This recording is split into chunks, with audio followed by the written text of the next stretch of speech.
What if I told you that the official story of Adolf Hitler's death might not be the whole truth? For decades, we've been taught that Hitler ended his life in a Berlin bunker as Soviet forces advanced on the city.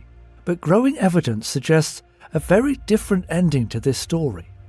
One that takes us far away from the ruins of Europe to the quiet landscapes of South America. Declassified intelligence reports, eyewitness accounts, and even forensic details point to the possibility that Hitler didn't die in Berlin, but instead escaped and lived out his days in Argentina, protected and surrounded by many of his close allies. And what's even more interesting? Recent moves by Argentina's government to declassify old wartime records could finally pull back the curtain on this shadowy chapter of history. In today's video, we're going to explore this controversial yet fascinating theory, tracing Hitler's supposed escape route, the life he might have led in South America, and the documents and clues that many believe prove he survived long past 1945, the escape route and evidence. So let's talk about how this escape could have happened, because when you actually follow the trail, it starts to feel less like wild speculation and more like a carefully orchestrated operation. According to multiple researchers and declassified documents, the groundwork for high-profile German escapes was laid well before Berlin fell. As the war started turning against Germany, certain leaders and intelligence officers began preparing contingency plans. These escape routes, often called rat lines, stretched from Germany through countries like Italy and Spain, ultimately leading to South America, with Argentina being the main destination. One of the most interesting details is the use of underground tunnels in Berlin. According to accounts, as Soviet troops were closing in, Hitler and a small group of close advisors could have used these tunnels to slip away from the bunker undetected. These tunnels, some of which connected to hidden airfields outside the city, provided a discreet exit route from Berlin. From there, it is believed that a specially arranged aircraft transported them to Spain. Franco's Spain, it's important to note, was sympathetic to Germans at the time and played a quiet but crucial role in facilitating their safe passage. After a brief stopover, the journey continued, this time by submarine. German U-boats were famously advanced, and many were unaccounted for after the war ended. Declassified naval intelligence even confirms that several U-boats arrived in Argentina months after Germany's official surrender. U-977 and U-530 were two such submarines that mysteriously surfaced on Argentine shores. While official explanation was that these vessels carried fleeing officers, many have speculated they were part of a larger operation transporting high-level leadership.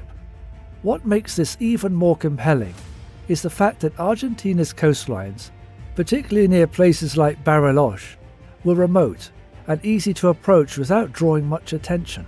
The Germans had strong connections in the area, with established communities and safe havens prepared well in advance. Supporting this theory further, there are numerous eyewitness reports from locals in Argentina who describe seeing Hitler in the years following the war.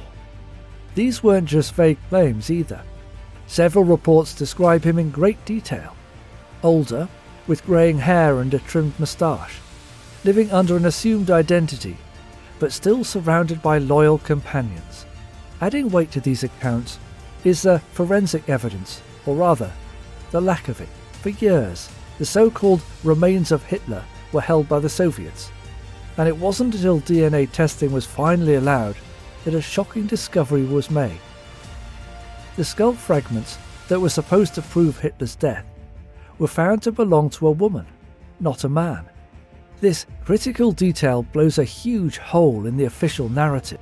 When you piece all of this together, the escape routes, the missing U-boats, the eyewitness accounts, and the shaky forensic evidence, it becomes clear that the story we've been told might not be the complete truth. There's a very real possibility that Hitler, along with many Germans from the wartime leadership, successfully started new lives in South America. And the story doesn't stop there. because once in Argentina, it seems that Hitler didn't just disappear. He may have continued living a quiet but intentional life in the shadows. Life in Argentina, building a new existence. Now, if we accept the mounting evidence that Hitler escaped Germany, the next question naturally is, where did he go? And how did he live? The answer, according to numerous credible reports and eyewitness accounts, points strongly to Argentina, specifically to the remote but quiet town of Bariloche, nestled in the foothills of the Andes. Bariloche wasn't just any town. In the years following the war, it became something of a safe haven for German expatriates.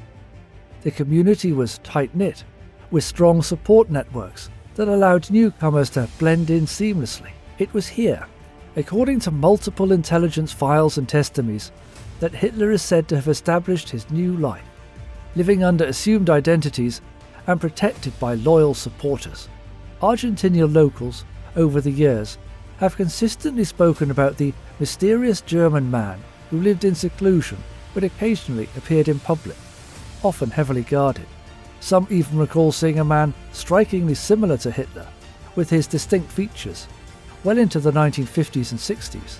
These accounts have been dismissed by mainstream historians as unreliable, yet they persist, generation after generation, in local memory. There is also intelligence reports to back this up. Declassified FBI documents reveal that agents were actively investigating sightings of Hitler in South America long after the war had ended. The reports detail descriptions that match Hitler's appearance, often accompanied by known German officers. These weren't just rumours. They were credible enough to warrant serious investigation by American intelligence services. Moreover, it wasn't just about hiding. There is strong evidence that many Germans in Argentina, including Hitler himself, lived relatively normal lives under the circumstances. Accounts suggest that Hitler enjoyed a surprisingly quiet life, engaging in simple pleasures such as gardening, reading, and long walks in the countryside. He is also said to have maintained contact with former comrades, discussing global affairs, and possibly even advising on strategies to keep certain networks alive. Intriguingly, there are also claims that Hitler fathered 2 daughters during his years in Argentina. While these reports remain unverified, they add another layer to fascination to the story. Imagine, for a moment, the descendants of one of history's most infamous figures quietly living their lives, possibly unaware of or disconnected from their ancestry. What makes all of this even more compelling is how open this history is within certain Argentinian communities. Unlike the tightly controlled narratives in Europe, in Argentina, these stories are part of local lore, told over generations without shame or secrecy.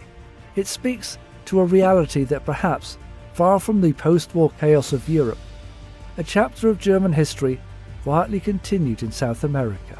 And now, with President Javier Milei pushing to declassify even more documents about this era, we may soon uncover concrete details about Hitler's life in Argentina, and finally confirm what so many have long believed to be true. Unsealing the secrets, Argentina's document release. Now, this is where things get really interesting. Fast forward to today, and Argentina is finally peeling back the curtain on this hidden chapter of history. President Javier Milei has recently ordered the declassification of all remaining documents related to Germans who arrived in Argentina after World War II. This is a monumental step because, for decades, these files were locked away, kept out of public view, fueling speculation but keeping the truth just out of reach.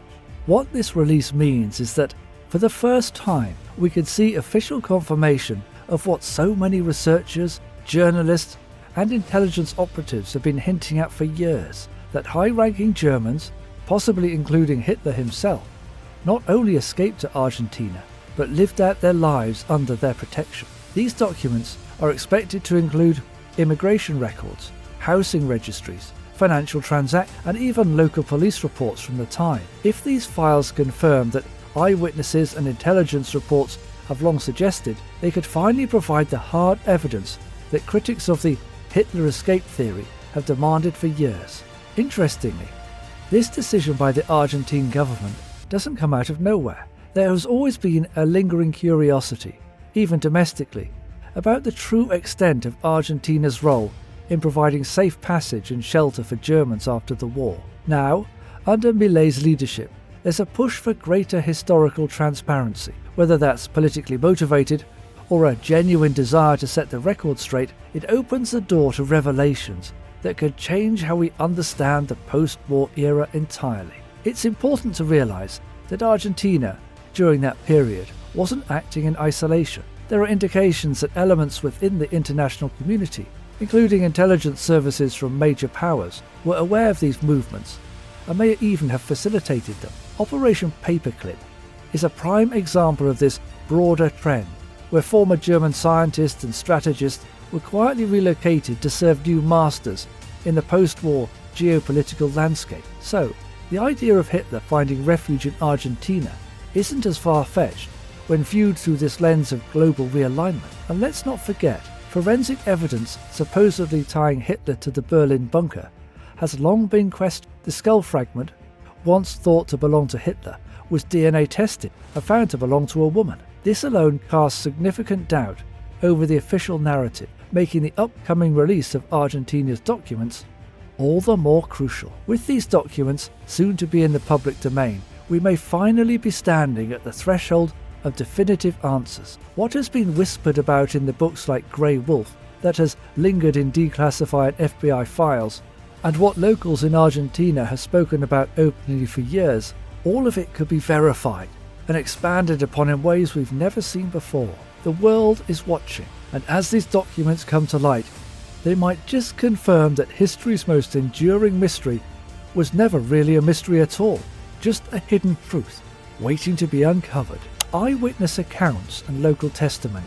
One of the most fascinating parts of this story is not just what intelligence files and historians say, but what ordinary people in Argentina have claimed for decades. In towns like Bariloche, often described as a quiet Alpine-style town in the Andes, locals have long whispered, and at times openly stated, that they saw high-ranking Germans living among them after the war. In fact, Bariloche earned the nickname Little Germany for a good reason. Residents recall seeing convoys of men who spoke fluent German, carried themselves with military precision, and lived in secluded estates guarded from public view. Many of these estates were built in remote areas, away from the busy city centres, providing perfect cover and privacy. Reports even surfaced of certain gatherings that looked like reunions of German military figures, complete with traditional uniforms and insignias. Even more compelling are the specific eyewitness accounts of Adolf Hitler himself. Multiple people, independently of one another, reported sightings of a man fitting Hitler's description well after 1945. These weren't just brief, shadowy glimpses.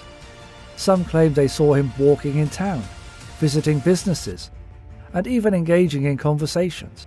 According to these accounts, he was living under an assumed identity, but still carried the air of authority and command that one might expect. Some claimed they saw him walking in town, visiting businesses, and even engaging in conversations.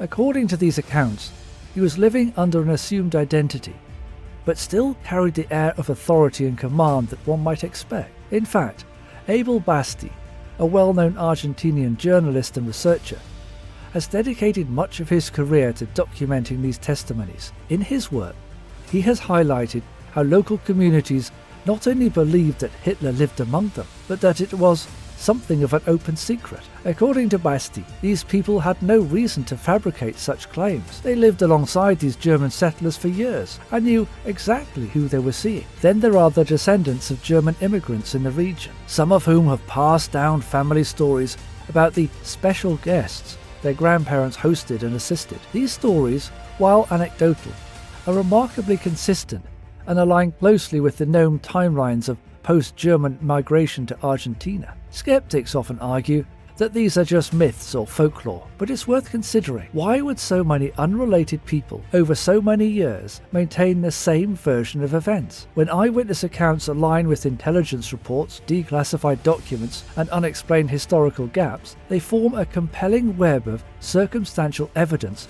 that is difficult to dismiss outright. What these testimonies tell us is that, at the very least, the story of Hitler's fate is far from settled. They challenge the mainstream narrative and breathe life into the theory that he did not perish in that Berlin bunker, but instead found refuge in the quiet corners of Argentina, living out his days far from the reach of history's final judgment. Government complicity and intelligence files. Now, this is where things get even more intriguing. When we look beyond the eyewitness accounts and start digging into the actual intelligence records and government files, we find a trail of breadcrumbs that points strongly toward the theory that Hitler, along with many prominent Germans, was knowingly allowed or even assisted to escape Europe and establish himself in South America. Declassified documents from both the CIA and the FBI reveal that Allied intelligence agencies continued to receive credible reports of Hitler's survival well into the 1950s and beyond. These were not just casual rumours, but detailed intelligence memos describing potential sightings, movements, and even safe houses believed to be used by Hitler and his circle. It begs the question, if the official narrative was so airtight, why would the world's most powerful intelligence agencies be actively tracking a man who was supposedly dead? One of the most striking revelations is the acknowledgement that the infamous skull fragment, long held in Russia and claimed to be Hitler's remains, turned out not to belong to him at all. DNA tests conducted in the 2000s revealed that the skull was actually that of a woman under the age of 40. This finding effectively dismantles one of the cornerstone proofs that Hitler died in the Berlin bunker without a body. The story suddenly becomes much more open-ended. Then there's the broader context of Operation Paperclip, the secret American program that brought over 1,600 German scientists, engineers, and military strategists to the United States after the war. While this was justified publicly as a way to advance scientific progress, it also illustrates that the Allies were very much more open to pragmatic deals with former German elites. If entire networks of experts were quietly relocated, is it not unreasonable to think that high-ranking political figures might have been assisted in slipping away too, especially if they possessed valuable knowledge or leverage? Furthermore, Argentina at the time was under the leadership of President Juan Perón, a man openly sympathetic to Germany during the war. His government provided a welcoming environment for thousands of Germans, complete with falsified documents, safe passages, and well-established expatriate communities. Argentina's neutrality and later willingness to shelter these individuals only strengthens the possibility that Hitler found sanctuary there, with full knowledge and perhaps the assistance of both Argentine and international authorities. Taken together, these pieces suggest more than just coincidence. They hint at a coordinated effort, or at the very least, a deliberate blind eye turned by powerful actors who had more to gain from Hitler's quiet exile than his public demise. These findings challenge the clean-cut narrative of wartime justice and raise profound questions about how history is written and who gets to write it. The role of Argentina and the rat lines. When we examine the role of Argentina in all of this, we begin to uncover the hidden pathways that allowed so many high-ranking Germans to slip away from Europe's grasp and seek refuge in South America. The rat lines, the underground networks used by Nazis and Germans to escape post-war Europe, were essential in facilitating the exodus of war criminals, scientists, and key political figures, including potential sightings of Hitler himself. Argentina became a focal point for many of these individuals. The country, under President Juan Perón, was not just a neutral entity during the war, but an active supporter of German interests, in part due to Perón's own political leanings and his desire to strengthen Argentina's position on the world stage. It's important to note that Perón maintained a more favourable stance towards Germany, even going as far as offering asylum to prominent Germans and helping them resettle in the country. This wasn't a matter of isolated cases either. There was a significant network that helped many high-ranking individuals flee to Argentina, and it's highly plausible that Hitler could have been among them. The so-called rat lines weren't just some spontaneous underground operation. They were highly organised and supported by multiple governments, some including Western powers, which had more to gain from these Germans being safely relocated than they would from their prosecution. This was particularly true of the US, which was more interested in gaining German military scientific knowledge and intelligence than bringing in every individual involved in war to justice. After the war, the CIA and other intelligence agencies scrambled to recruit former German scientists and military leaders, particularly under Operation Paperclip, which facilitated the relocation of many Germans to the United States. So, if the Allies were willing to overlook war crimes in pursuit of knowledge, it stands to reason that they could also be complicit in allowing someone like Hitler to escape to Argentina, rather than exposing the truth that would further disrupt the post-war peace. The fact that many prominent Germans found safe havens in Argentina is not in dispute.